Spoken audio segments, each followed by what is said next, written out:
Hello friends, আমরা কিন্তু চলে এসেছি এখন এয়ারপোর্টের ভেতরে। আর এয়ারপোর্টের ভেতরে এসে রাশি কিন্তু যথারীতি দুষ্টামি শুরু করে দিয়েছে।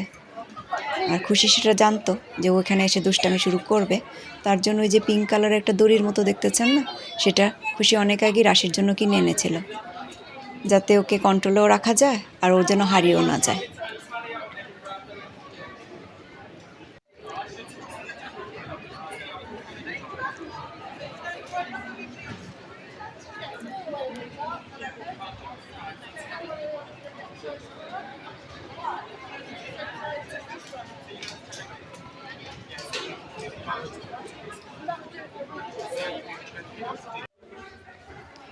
খুশি দেখুন রাশিকে কি সুন্দরভাবে টেনে টেনে নিয়ে যেতেছে।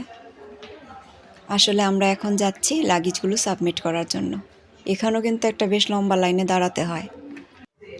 তো আমরা এখন লাগেজগুলো সবার আগে সাবমিট করব, তারপরে যাব আমরা সিকিউরিটি চেকআপে। আর সিকিউরিটি চেকআপে কিন্তু রেকর্ডিং করতে দেওয়া হয় না।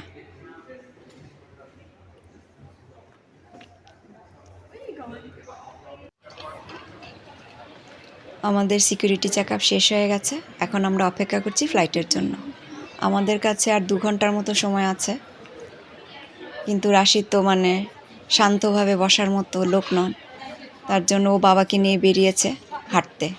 ওর বাবার যদিও আজকে পিঠের ব্যথা আছে একটু, কিন্তু তারপরে তো কিছু করার নেই, রাশিকে নিয়ে তো ওনার হাঁটতেই হবে বা ওকে তো একটু এন্টারটেন করতেই হবে।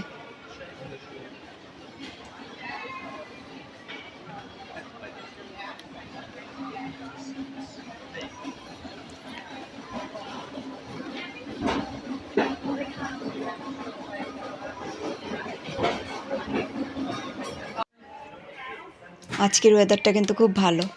আমরা সারাটা বছর অপেক্ষা করি ভালো ওয়েদার পাওয়ার জন্য, আর আজকে এত সুন্দর একটা ওয়েদার ফেলে আমরা কয়েক সপ্তাহের জন্য দেশে যাচ্ছি। আশা করি দেশে আমরা ওয়েদারটা আরও ভালো পাবো।